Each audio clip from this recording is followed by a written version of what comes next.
Hi, my name's Adia Victoria, and you are watching Toasted.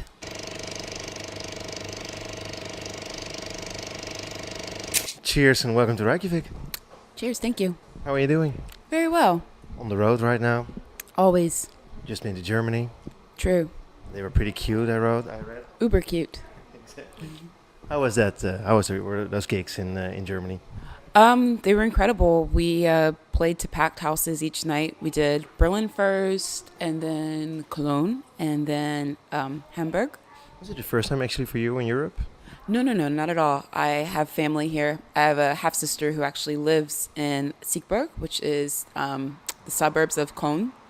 So she came, and then my young nephews, who were 12 and 14, they came and got to see their aunt go crazy on stage. What did they think?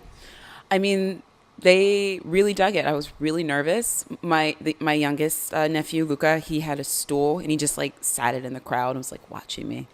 And then at the end, they asked for an encore, so we came back out and did one last song, and I told the audience to come closer. So he brought his stool and was, right in front of my monitor, just, looking up at me, It must be amazing for you if I delved, of course, into your history a little. From where you started, how you got a deal, how you recorded the EP, then the album, and now you're playing to your own family in Germany. What a ride. Yeah, it's been a crazy past 3 years now. And I don't know, we kind of had a feeling that Europe would be good to us, but we were shocked at just the hospitality and the level of connection with the crowds and how enthusiastic they were about our art, my music. It was a shot in the arm that we needed after a year of touring.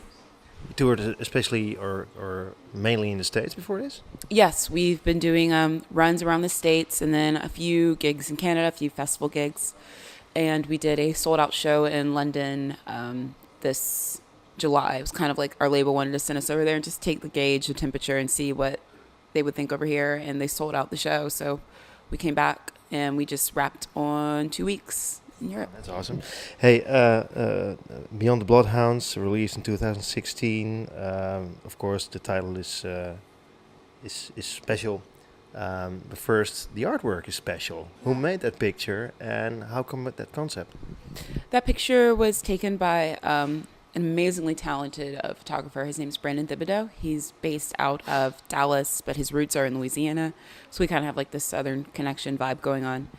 And I had a shoot for the photo art in Franklin, Tennessee, and I wanted it to be something very clean. I didn't really want to be over stylized. I feel like the music kind of speaks for itself. So I kind of just wanted a picture of me and all the white. And then, of course, the socks were the first thing that I purchased when I signed my record deal, which was right before Christmas of 2015. And so I was just walking through the mall with my mom, and I had all this money, and I was just I just want to buy some socks. I think I was just overwhelmed, and I love socks. And so I went to J. Crew, and I was like, these are fancy socks. I've earned this. So I bought the socks, and then we just shot it. And, I didn't want to do anything too, provocative or, it's this is just me and my socks hanging out, and this is my album.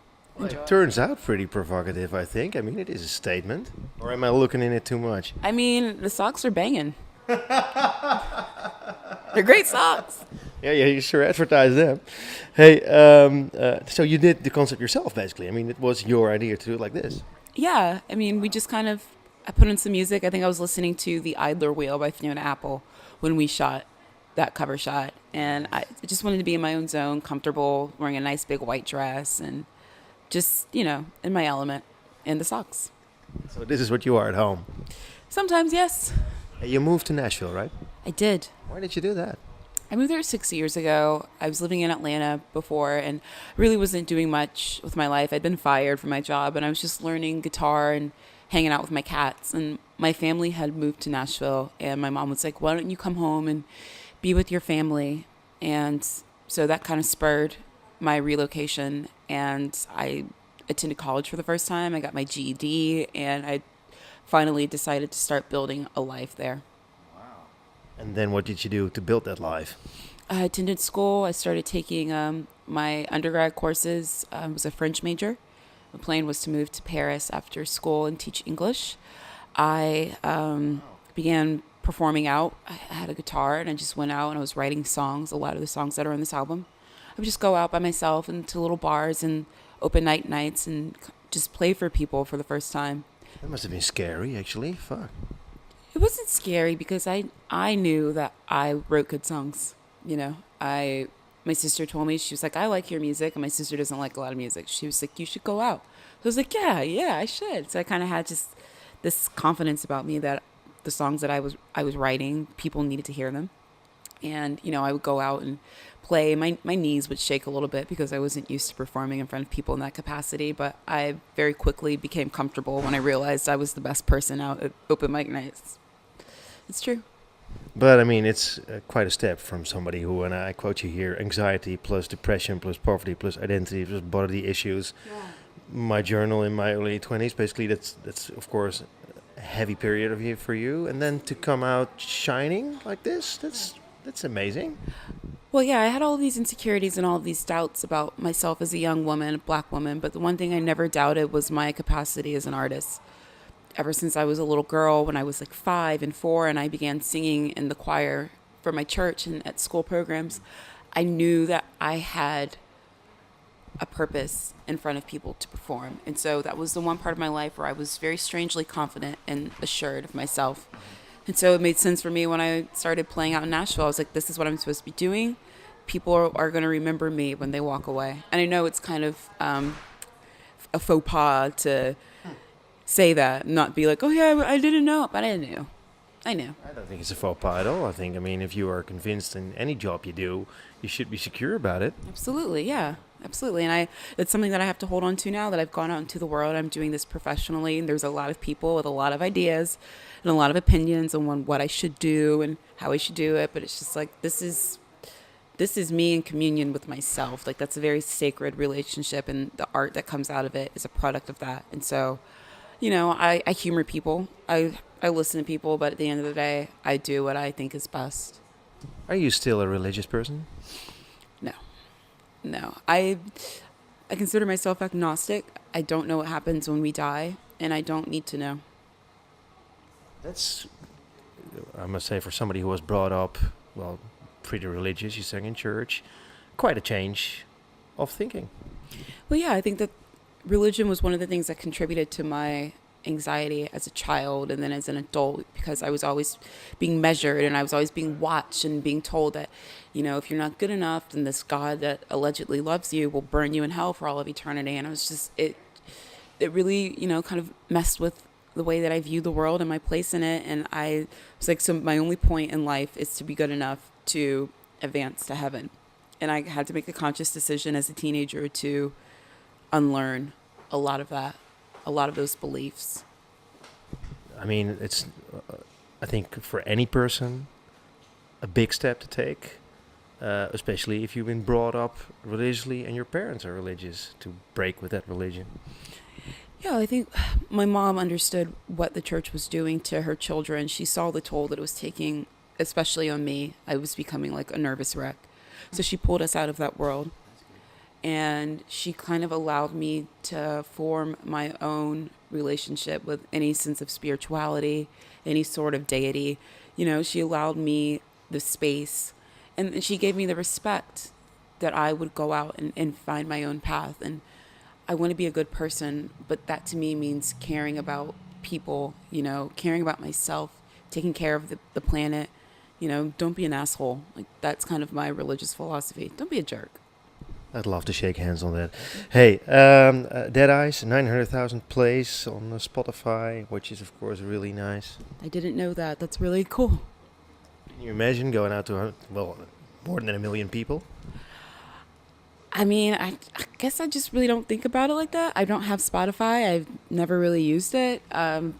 Never felt that. Never experienced that. Maybe you should try it. That's what my label says. But no, I'm glad that it's finding a home with people. That's all I wanted with this art. I wanted to have the chance to reach people like my artists reached me and talk to me in times of darkness and celebration, and just let people know, hey, you're okay. And if that's gotten 1 million spins, that's cool. Who talked to you in times of darkness? My favorites were Fiona Apple, Nirvana, Miles Davis. they reached me growing up in a small southern conservative town in a way where no other adult could. They kind of told me that, hey, you don't have to fit in here. You don't have to spend your life trying to please these people. These people actually really don't matter. And so they kind of instilled in me a sort of defiance to go out and march to the beat of my own drum. Wow, I mean, Nirvana is not something I hear in your music. Yeah, oh, well, you know, I'm. Well, of course, they did this Lead Belly cover, which was amazing, but Yeah, I mean, I don't think it's up to me to copy my idols or to like try and follow in their path sonically. I'm more about like their attitude and the way that they lived their lives and they viewed the world around them. fair enough. Hey, a song I loved is Howling Shame. I think it's a standout song.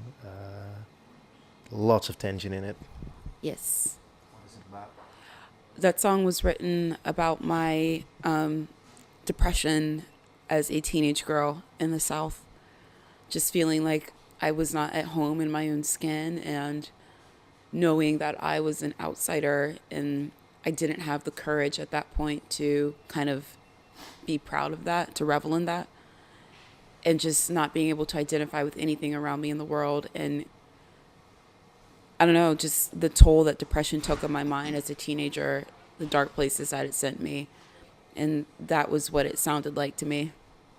Are you working on new music? Because for us, your record is pretty new. I mean, people start to discover it. But you wrote it years before, you recorded it. Then you had to wait until the record came out. Then you had to tour the record. But I mean, that was, like you said, 3 years ago. So you must work on new music. Absolutely. I'm always writing. I've got a journal here on the road with me. I've got notes that I'm just constantly making. And I haven't had a lot of time to go in depth with a lot of my ideas because I've been on the road nonstop now for almost 2 years. So I've got a little bit of a break for the holidays, and I'm going to go back home with my band and try and flesh out some of these ideas. So flush out these ideas. Does it mean you're going to record and work on a new album, or is this just jamming? Jamming.